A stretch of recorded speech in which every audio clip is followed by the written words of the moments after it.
Welcome to this video series focused on learning Microsoft Azure. This series is designed to get you up and running with Microsoft Azure quickly.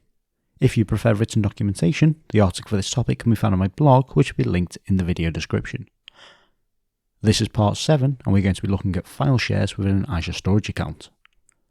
Storage account file shares are an Azure-based replacement for SMB shares and can be set up as map drives or network locations on servers or end-user workstations to store files and folders.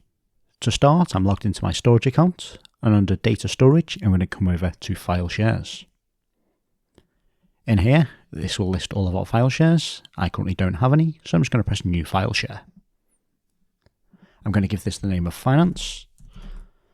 And something to bear in mind is that the naming scheme for this can only include lowercase letters and numbers. For the tier, I'm going to leave this on Transaction Optimized. However, you can play around with the different settings to find out which gives you the best performance and meets your requirements. If you do need premium storage, because you find Transaction Optimized isn't fast enough, you will have to create another storage account.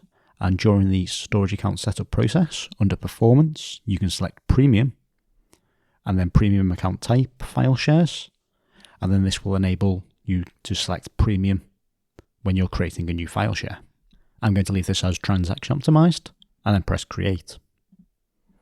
Now I've got my Finance file share. I'm just going to click it to go into it, and this will load up the share. At the top, we've got a couple of different options. We've got Connect, which we can use to connect to the file share, which we'll go over in a few minutes. We've got Upload, which can be used to upload some files.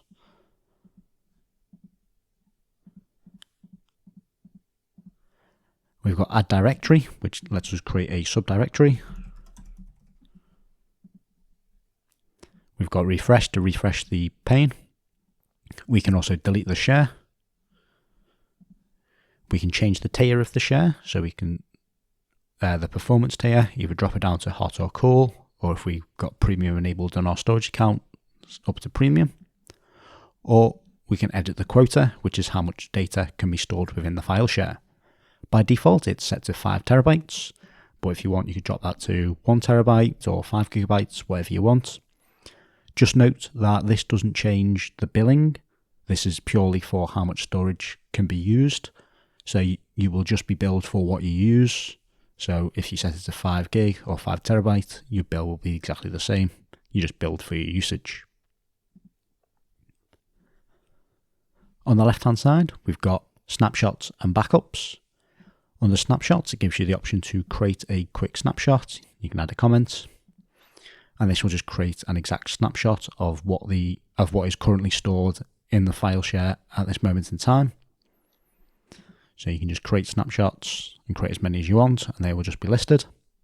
You can also set up backups for your file share, which will store all the data in a backup vault.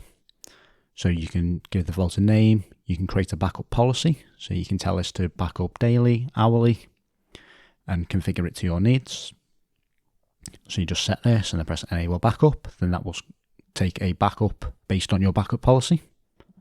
So if we go back into the share, so how do we actually connect to the share? So there are a couple of ways we can do it. The first one I'm going to show you is just by pressing Connect, and this will connect over SMB.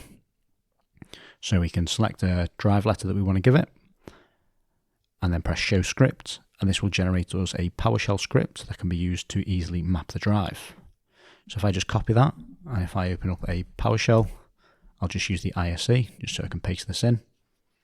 So what this does, this tests to make sure that we can reach the file share, which is the storage account.file.core.windows.net, and then it will create us a key with the username localhost / the storage account name, and then the password, which is one of the access keys for the storage account, which we'll show you in a second. And then it will create us a map drive with whatever letter we selected, in this case the Z drive, which will then map to / the storage account.file.core.windows.net / the actual file share name, which in our case was Finance. So if I run this, what we should find is it connects and then it maps the drive for us. So if I open from File Explorer now, we can see we've got a network location, we've got the Z drive and Finance, and it's got them files I just uploaded. So if I come back to our actual storage account and then go to the access keys and then just show my access key. This AZTHR, this is the same access key that it is used as the password. And then if we go over to Credential Manager and then Windows Credentials, we can see it's just added a key in here with the localhost /SA UKS demo, which is our storage account name, with the password for the address of our file share. So what if you don't want to use a static local username and password for the storage account?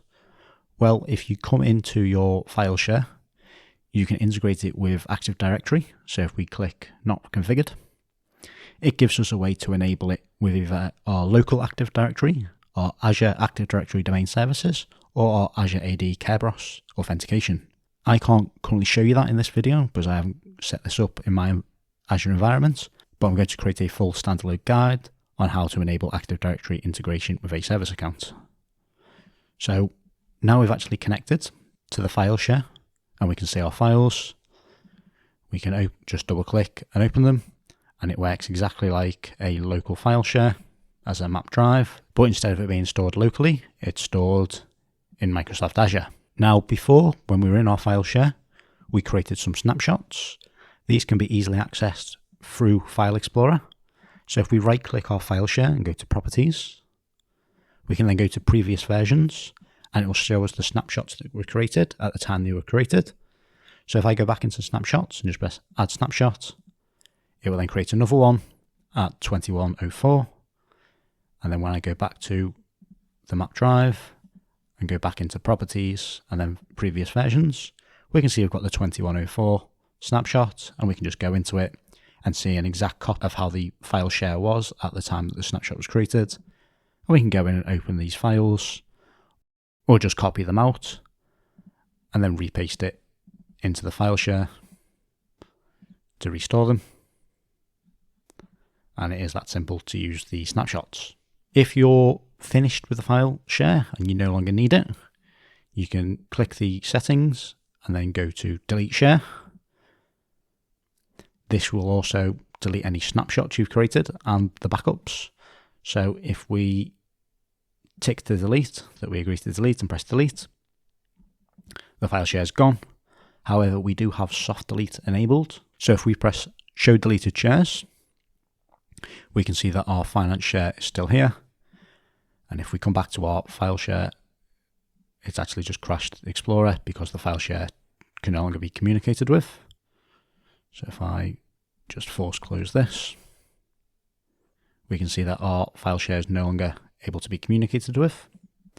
So if I just click and then undelete, this will then undelete our file share, and then our File Explorer has instantly reconnected, and we can go back in and view any of the documents. So that is a quick tour on how to use Azure File Shares as a cloud storage solution, and then map the drive to File Explorer.